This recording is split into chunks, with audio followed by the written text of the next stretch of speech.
오늘은 주님이 가르쳐 주신 기도 9번째 시간입니다. 오늘 우리는 주님께서 가르쳐 주신 기도 중에서 뜻이 하늘에서 이루어진 것 같이 땅에서도 이루어지이다 라는 그 기도하신 부분을 묵상하고자 합니다. 한마디로 말씀하면 하나님 아버지의 뜻이 이루어지기를 기도하라는 말씀입니다. 하나님의 뜻에서 뜻이라고 하는 이 말은, 이 단어가 헬라어로 델레마라고 합니다. 델레마, 우리 딜레마에 빠진다. 딜레마라고 하는데 그 델레마 어원입니다. 델레마. 그래서 이 델레마는 뜻이라고 하는 헬라어인데, 이것은 뜻, 혹은 의지, 혹은 소원 등으로 해석이 되고 있어요.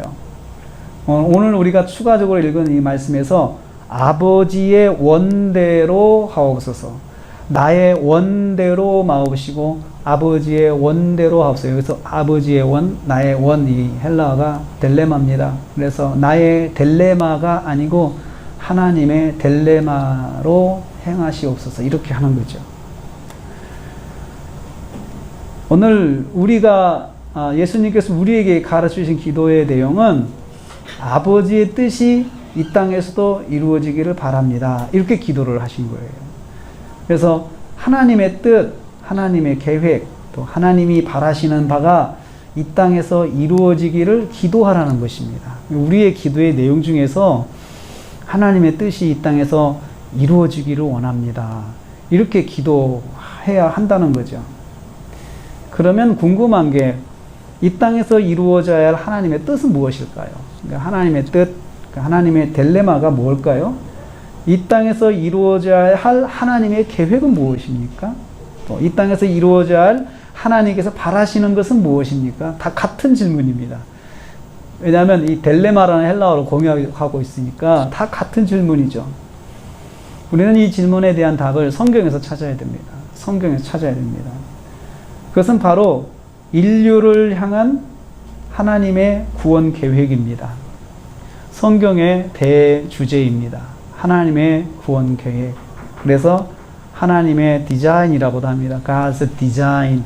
하나님의 계획, 하나님의 구원 계획. 이것은 성경에서 말씀하고 있는 대주제입니다. 타락한 인간이 후에 구원받을 수 있는, 다시 회복할 수 있는 길을 제시한 것이 바로 구원 계획입니다. 우리가 어떻게 다시 하나님 나라의 가족으로 회복이 될 수 있을까? 죄가 우리를 망가뜨렸는데 어떻게 이것을 회복할 수 있을까? 그것이 하나님의 구원 계획입니다. 하나님께서 인류가 타락한 이후로 구원 계획을 세우셨습니다. 창세기 3장 이후로 성경이 진행되는 그 성경의 내용은 사실은 어떤 인간의 역사를 기록하는 것이 목적이 아니고, 하나님께서 어떻게 우리를 구원하시기 위해서 어떻게 진행하고 계시는가, 그것을 하나님의 구원의 역사를 성경에 기록하고 있습니다.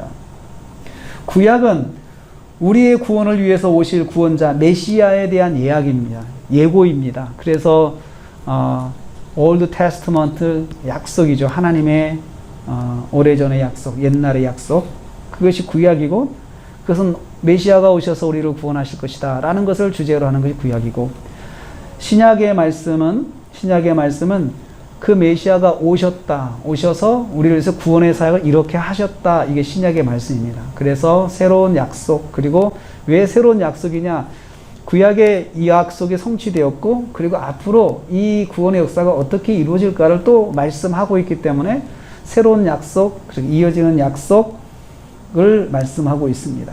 예수 그리스도께서 우리를 구원하기 위해서 십자가의 대속의 죽음을 죽으셨습니다. 그분이 오셔서, 그 메시아로 오신 예수 그리스도께서 십자가의 대속의 죽음을 죽으셨어요. 그리고 그분이 그 구속의 하나님의 그 계획을 완성시키셨어요. 그래서 우리는 이제 그 이후로 성도들은 그 예수 그리스도를 믿음으로 구원을 받는 그 구원의 역사가 말세까지, 종말까지 이제 이루어지고 있어요. 그래서 하나님께서 하나님의 백성들을 부르시는 일들이 바로 생명 구원의 역사입니다. 인류는 예수 그리스도를 믿음으로 이제부터 구원의 길이 열린 것입니다. 그래서 요한복음 3장 16절 말씀에 하나님이 세상을 이처럼 사랑하사 독생자를 주셔서 이는 그를 믿는 자마다 멸망하지 않고 영생을 얻게 하려 하심이라. 요한복음 3장 16절의 말씀에서 모든 믿는 자가 멸망하지 않고 영생을 얻는 것이 하나님의 딜레마라고 우리한테 소개하고 있어요. 하나님의 뜻은, 하나님의 딜레마는 모든 사람이 멸망하지 않고 영생을 얻는 거, 구원을 받는 거죠. 이 딜레마를 위해서 예수 그리스도께서 세상에 오셨고, 그리고 세상죄를 담당하시고 십자가 대속의 죽음을 죽으셨어요. 그 예수님께서 아버지의 이러한 딜레마에 순종하셔서 생명 구원의 길을 열어주셨어요. 그 이제부터 모든 믿는 자가 영생을 얻게 되는데 그것은 바로 주님이 이루신 구원의 역사입니다. 그리고 그 구원의 역사는 주님이 재림하시는 마지막 때에 완성이 돼요. 그때가 되면은 왜 마지막 때에 완성이라 하냐면 하나님께서 구원하시기로 작정한 모든 사람들이 그때 다 딱 모든 사람이 다 구원을 이루게 된다는 거죠. 그동안 구원의 역사는 교회와 성도를 통해서 확장되어 갈 것입니다. 교회와 성도는 마지막 때 구원의 역사를 이루어가라는 명령을 받았습니다. 마태복음 28장 그러므로 너희는 가서 모든 족속을 제자로 삼아 아버지와 아들과 성령의 이름으로 세례를 주고 이렇게 말씀하신 이 복음 명령이 바로 하나님께서 우리에게 주신 명령이에요. 그것이 그 속에 담겨 있는 것이 하나님의 딜레마예요. 하나님께서 무엇을 원하시느냐? 하나님의 뜻이 뭐냐? 하나님의 딜레마가 뭐냐? 생명 구원의 역사라는 것입니다. 이 명령이 바로 성경에서 제일 우선순위를 차지하는 하나님의 딜레마입니다. 하나님의 딜레마입니다. 인류 구원의 복음을 전하는, 생명 구원의 복음을 전하는 그것이 하나님의 딜레마예요. 하나님의 뜻은 생명 구원입니다. 생명을 구원하는 삶을 사는 것이 하나님의 딜레마입니다. 이 하나님의 딜레마는 모든 성도에게 주어진 공통 사명입니다. 어떤 성도든 이 복음 명령을 하나님의 딜레마로 받고 있습니다. 그래서 이 하나님의 딜레마를 위해서 살아가는 것이 우리 성도의 삶입니다. 오늘 읽은 두 번째 말씀에서 잘 나타나 있습니다.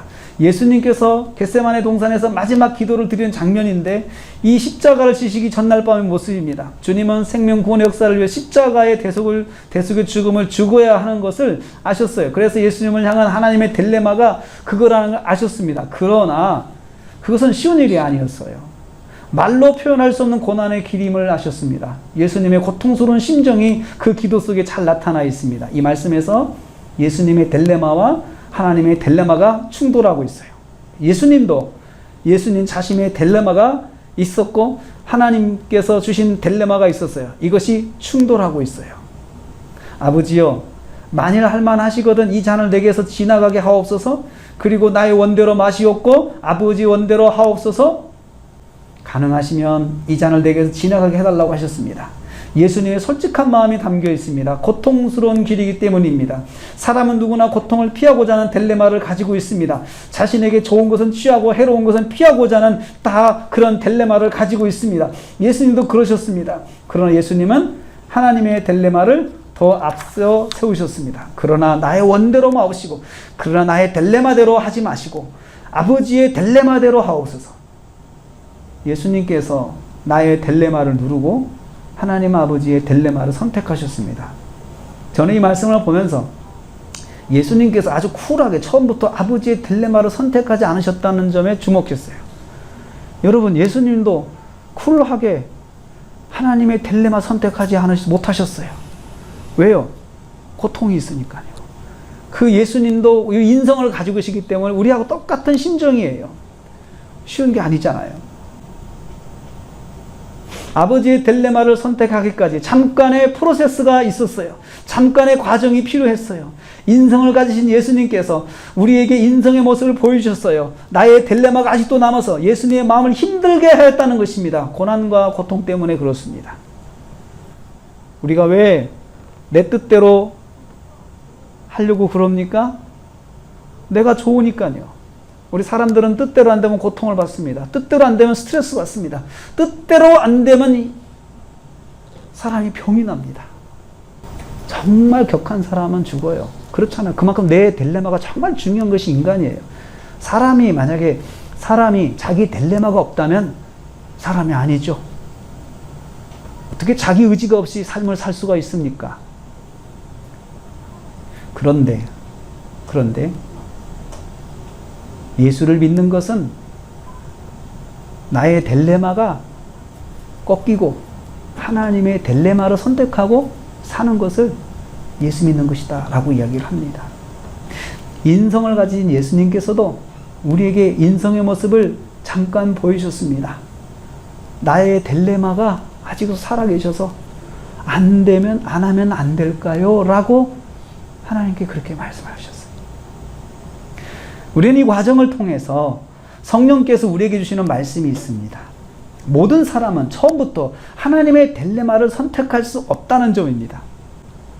하나님을 잘 섬기는 성도나 그렇지 않은 성도에게 공통적인 점이 있습니다. 그것은 바로 모두가 나의 딜레마와 하나님의 딜레마를 가지고 있는데, 성도가 이런 두 딜레마를 가지고 있는 것은 아주 지극히 정상적인 거예요. 여러분, 예수 잘 믿는다고 해서 나의 딜레마가 없는 사람이란 뜻은 아니에요. 예수를 잘 믿어도 나의 딜레마가 항상 있고 예수님 하나님의 딜레마가 있어요. 그 딜레마가 항상 충돌하는 것이 신앙생활이에요. 왜냐하면 원래는 내가 예수 믿기 전에는, 은혜 받기 전에는 하나님의 딜레마가 없었던 사람이었어요. 나의 딜레마만 있었던 사람이었어요. 그런데 예수를 믿으면서 하나님의 딜레마가 들어왔어요. 그래서 이 딜레마대로 내가 살겠다라고 항상 결심하고 이 딜레마와 갈등하는 삶이 시작된 거예요. 두 딜레마가 항상 충돌하는 것이 신앙생활입니다. 신앙이 성장한다는 것은 나의 딜레마를 내려놓고 하나님의 딜레마를 따라가는 것이, 그것이 신앙이 성장했다라고 이야기하는 거예요. 내 생각은 이렇지만, 나는 이렇게 하고 싶지만 하나님께서 이렇게 원하시니까 내가 그렇게 하는 거야 라고 생각하는 거죠. 그렇게 해야겠다 결심하는 거죠. 여기에 딜레마의 오류가 있습니다. 일반적으로는 내 딜레마가 하나님의 딜레마와 같다는 그 위로로 그 말을 하면서 살아갈 때가 있습니다. 하나님의 딜레마, 내 뜻이 하나님의 딜레마야, 내 딜레마가 하나님의 딜레마야, 이렇게 생각하는 거죠. 여러분들 생각해 보세요. 어떻게 하나님의 딜레마와 나의 딜레마가 같다고 생각할 수 있을까요? 나는 죄가 넘치고 연약함이 넘치는 본성을 가지고 있고 하나님은 거룩하신 성품을 가지신 분이신데, 어떻게 그런 하나님과 나 죄성이 넘치는 내가 어떻게 그 딜레마가 똑같을 거라고 생각을 합니까? 오류죠. 우리는 본성 자체가 오류투성인데, 본성 자체가 죄악투성인데, 거룩하신 하나님의 그 딜레마와 나의 딜레마가 어떻게 같다고 생각할 수가 있습니까?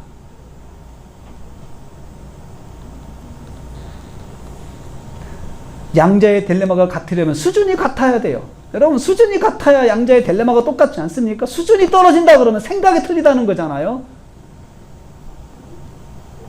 수준이 다른데 어떻게 딜레마가 같겠습니까? 우리는 종종 하나님의 딜레마, 나의 딜레마를 일치한다고 착각할 때가 있습니다. 그러면 안 됩니다. 그러면 교만입니다. 내 뜻은 이러지만 하나님의 뜻은 다를 거야. 이게 겸손한 겁니다. 죄 가운데 있는 상태에서는 하나님의 딜레마와 죄인인 인간의 딜레마는 결코 같을 수 없습니다. 그래서 하나님은 하나님의 딜레마를 공지해 주셔요. 우리가 하나님의 딜레마를 알 수 있게 공지해 주세요. 공지를 통해서 하나님의 딜레마를 우리가 알 수 있는 거지, 그냥 내가 본능적인 감각으로 하나님의 딜레마를 아는 것은 아니에요. 생명구원의 역사를 이루는 것이 하나님의 딜레마라고 성경에 선포하셨어요. 하나님의 딜레마는, 내 뜻은, 하나님 뜻은 생명구원을 이루는 것이다, 생명의 구원이 하나님의 딜레마다라고 대전제를 던지셨어요. 최초로 예수님께서 하나님의 생명구원의 딜레마에 순종하셨습니다. 생명을 바쳐 순종하셨습니다. 이처럼 하나님의 딜레마는 인간에게 계시하시는 방식으로 알려졌습니다. 알려질 때만 하나님의 딜레마를 알 수 있습니다. 따를 수 있습니다. 알려주지 않으면 하나님의 딜레마를 결코 순종할 수 없는 것이 우리 인간의 한계입니다. 하나님의 최고의 딜레마는 천하보다 귀한 생명구원을 하는 것입니다. 생명구원을. 구원의 은혜를 입은 성도에게 주어진 하나님의 딜레마는 다 똑같습니다. 생명구원과 연관되어 있습니다. 하나님의 딜레마를 이루는 것이 곧 생명구원의 역사를 이루는 것입니다. 우리의 신앙생활을 한번 곰곰이 생각해 봅시다. 로마서 12장 2절 말씀에 우리가 이런 삶을 산다라고 성경이 이미 전제하고 있어요. 로마서 12장 2절 말씀에 너희는 이 세대를 본받지 말고 세대를 본받을 수 있는, 세대의 딜레마를 따라갈 수 있는 본성을 가진 게 우리예요. 우리는 이상하죠? 내 딜레마를 주장하면서 세상의 딜레마를 따라가요. 세상을 향해서만큼은 내 딜레마를 아주 과감하게 포기하고 세상의 딜레마를 내가 수용을 해요. 신앙생활을 하면은 내 딜레마를 내려놓고 하나님의 딜레마를 수용하는 것이 신앙생활이에요. 그런데 신앙생활하는 성도들조차도 세상의 딜레마에는 오픈되어 있으면서 하나님의 딜레마에는 꽉 닫혀 있어요. 이게 모순이에요. 이게 신앙생활하는 우리 성도들의 현주소입니다. 저도 그럴 때가 있고 우리 모두가 다 그럴 때가 있습니다. 오직 마음을 새롭게 함으로 변화를 받아 하나님의 선하시고 기뻐하시고 온전하신 뜻이 무엇인지 분별하도록 하라. 하나님의 온전하신 딜레마가 무엇인지 분별하도록 하라. 하나님의 딜레마를 분별하고 사는 것이 성도의 삶인 거예요. 이것이 과연 하나님의 딜레마인가? 이렇게 생각해 보라는 거죠. 하나님의 딜레마. 성도가 되면 세대를 본받지 말아야 됩니다. 세상에도 딜레마가 있습니다. 세상의 딜레마대로 사는 것을 세대를 본받는다는 말로 쓸 수 있어요. 성도가 되면 세상의 딜레마를 따라가지 않아야 한다는 말씀입니다. 이 세대를 본받지 말라라고 했습니다. 그러면 어떻게 이제부터 살아야 합니까? 하나님의 딜레마가 무엇인지 분별하며 살아야 합니다. 모든 것이 하나님의 딜레마를 생각하고 살아야 한다는 것이죠. 여기에 하나님의 딜레마는 생명구원입니다. 똑같습니다. 하나님의 딜레마인지 아닌지, 생명구원과 관련 있는지 아닌지, 이걸 통해 생명구원의 역사를 이룰 수 있는지 이룰 수 없는지 이렇게 생각하는 것, 이것이 분별하는 것입니다. 예를 들겠습니다. 내가 이런 말을 하면 생명구원에 도움이 될까? 저 사람의 생명구원에 도움이 될까? 내가 이런 결정을 하면 생명구원에 도움이 될까? 내가 이런 행동을 하면 생명구원에 도움이 될까? 이렇게 고민하는 것이 하나님의 딜레마를 구별하는 것이에요. 툭 던져요. 말을 던지잖아요. 그러면 우리는 순간 이런 생각을 해야 돼요. 내가 이런 말을 했는데 이것이 저 영혼구원에 도움이 되는 말이 될까? 아니면 영혼구원에 반대 효과가 되는 말이 될까? 이게 하나님의 딜레마를 분별하는 거예요. 내가 이 일을 하면 영혼구원에 도움이 될까? 내가 만나는 모든 사람들에게 영혼구원에 도움이 될까? 그리고 내 자신이 정말 하나님의 구원을 받은 백성이라고 하는 그 자존감을 세우는 그 생명구원에 도움이 될까? 그러면 답이 다 나와요. 다 나와요. 로마서 말씀은 바로 이 점을 강조하고 있어요. 예수님을 구주로 영접하고 믿음의 길을 사는 성도는 반드시 하나님의 딜레마를 먼저 생각하는 삶을 살아야 합니다. 즉 생명구원의 역사를 위한 결정인지 생각해 보아야 합니다. 생명구원의 역사를 위해서 행동하는 줄 알아야 합니다. 종종 이런 질문하죠. 이것이 하나님의 뜻일까 아닐까? 모든 이런 질문이 생각이 납니다. 자, 생깁니다. 믿음의 사람에게는 이런 질문이 자연스럽고 당연한 것입니다. 문제는 답을 모를 때가 많다는 거죠. 하나님의 뜻인 것 같기도 하고 아닌 것 같기도 하고, 하지만 답은 간단합니다. 저는 그렇게 항상 분별합니다. 조금 전에 말씀드린 것처럼 질문하면 됩니다. 나의 이 말이, 나의 이 행동이, 나의 이 결정이 대상이 되는 사람에게 생명구원을 일으킬 수 있는 것인가? 다 질문하면 돼요. 이게 하나님의 뜻대로 하는 거예요. 내가 지금 이렇게 말을 했는데 그 사람이 이걸 통해서 하나님을 알고 생명구원, 구원의 역사를 이루기 위한 내 결단에 도움이 되는 것인가? 그러면 답이 딱 보여요. 아, 이런 말 하면 안 되겠구나. 하나님께서 원하시는 게 아니다. 이건 하나님의 딜레마가 아니다. 아, 내가 이거 하면 안 되겠구나. 아, 이거 해야 되겠구나. 왜? 이건 생명구원을 위해서 필요한 거야. 내가 이렇게 해서 저 사람이 구원받을 수 있어. 저 사람이 하나님 만날 수가 있어. 그건 하나님의 딜레마입니다.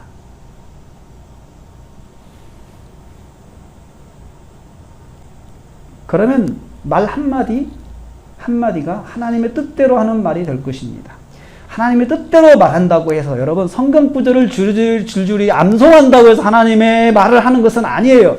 꼭 그런 건 아니에요. 물론 성경 암송해서 하나님이 이렇게 말씀하셨다라고 말씀하는 참 좋죠. 그렇지만 여러분, 그것보다 더 중요한 것은 내가 그렇게 함으로 생명구원의 역사를 이룰 수 있냐 이거죠. 성경 구절을 암송하지 못해도 돼요. 단 내 말 한마디가 저 사람의 생명구원을 이루는 데 있어서 도움이 되면 그게 하나님의 말을 하는 거예요. 그게 하나님의 뜻대로 말하는 거예요. 하나님의 딜레마대로 말하는 거예요.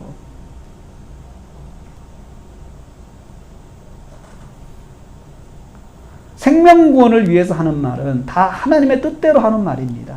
이 말로 천하보다 귀한 생명을 구원할 수 있다면 하나님의 뜻대로 하는 말이 되는 것이에요. 잘했어요. 여러분, 내가 이 말을 하는 건 하나님의 뜻일까요? 아닐까요? 답은 뻔하다고 그랬잖아요. 이걸로 저 사람의 생명구원에서 일어나면 하나님의 뜻이에요. 그게 그렇게 말하는 것이.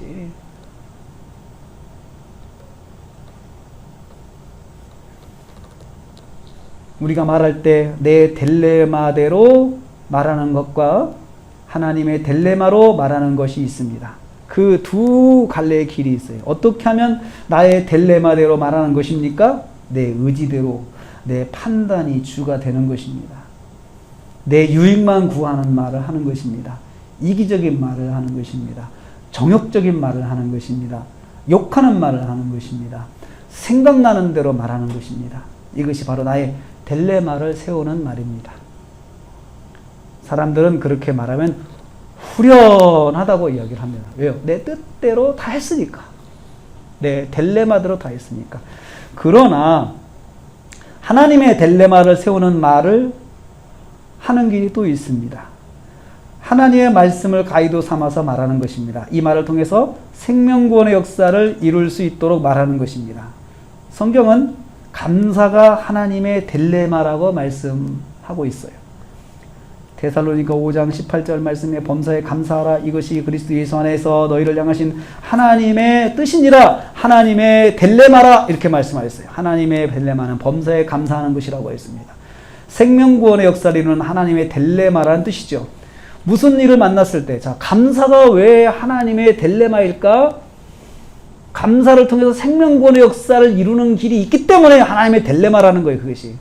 자, 내가 무슨 일을 만났을 때 하나님께 감사했어요.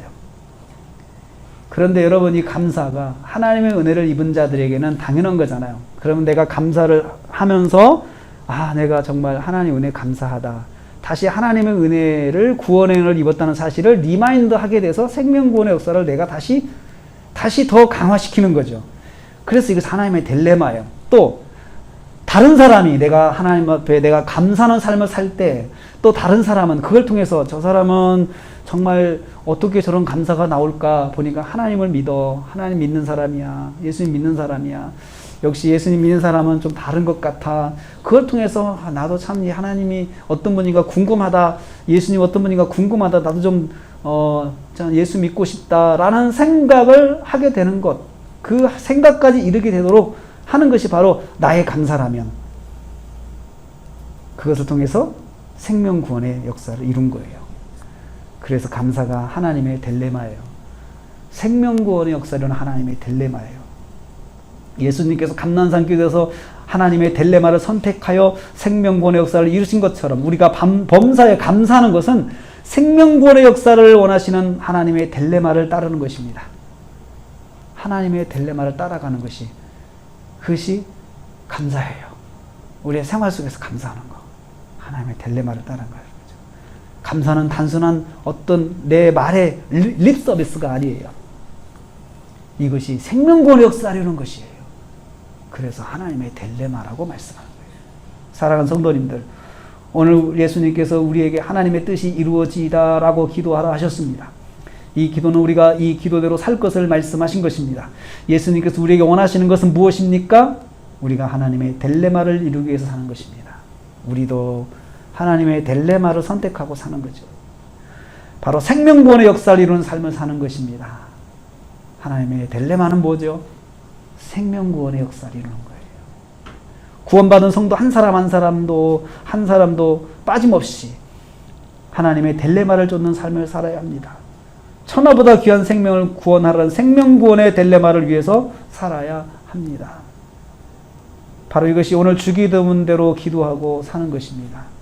내가 주기도문에서 하나님의 뜻이 이루어지다라고, 하나님의 딜레마가 이루어지다라고 기도했다면 이제부터는 내가 그 기도대로 살아야 되는데, 그래서 나의 말 한마디가, 나의 행동 하나가, 내 결정 하나가 생명구원의 역사를 이룰 수 있는 그런 견인차 역할을 할 수 있는 그런 말과 행동과 결정을 하고 살아가야 된다는 거죠.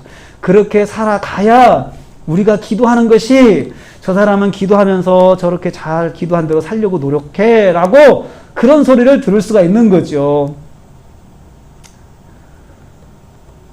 방언으로 몇 시간을 기도하고 밤새 기도하고 다 하는데 사람이 약속도 지키지 않고 신용도 없고, 여러분 그러면 그 사람을 통해서 구원받을 사람 한 사람도 없어요. 예수 믿는 사람들 증오하는 사람들이 많습니다. 괜히 증오하는 사람도 있지만 상처받았기 때문에 증오하는 사람들이 또 있어요.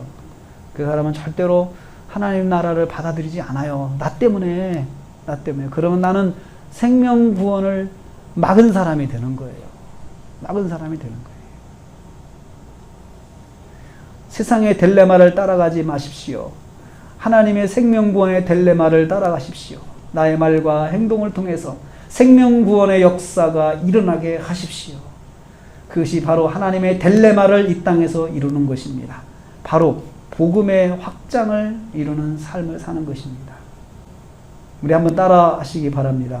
아버지의 뜻이 이루어지이다. 뜻이 이루어지이다. 아멘. 기도하겠습니다. 하나님 아버지, 하늘에 계신 우리 아버지, 오늘 우리에게 아버지의 뜻, 아버지의 딜레마를 위해서 기도하라 하셨습니다. 아버지의 딜레마를 이루는 삶을 살라고 말씀하셨습니다. 바라옵기는 우리가 하는 모든 말과 행동과 생활 속에서 아버지의 딜레마인 생명구원의 역사를 이루게 하옵소서. 가정생활이 생명구원의 하나님의 딜레마를 이루는 장소가 되게 하옵소서. 교회 생활이 생명구원의 하나님의 딜레마를 이루는 삶이 되게 하옵소서. 사회 공동체 생활 속에서 생명구원의 하나님의 딜레마를 이루게 하옵소서. 예수님의 이름으로 기도하옵나이다. 아멘. 지금은 우리를 구원하신 우리 주님 예수 그리스도의 은혜와 하나님 아버지의 말로 닿을 수 없는 사랑하심과 성령님의 감동교통 충만히 이루하심이 가정에서 또 교회에서 사회에서 생명구원의 역사를 이루라는 하나님의 딜레마를 이루며 살기로 다짐하는 성도들 머리 위에, 가정과 생활 위에, 그에 관계된 모든 기관들 위에, 함께하지 못했지만 열어섰던 우리 형제 자매들을 위해, 그리고 아프가니스탄의 우리 교회와 성도를 위해 지금부터 영원토록 함께 있을지어다. 아멘.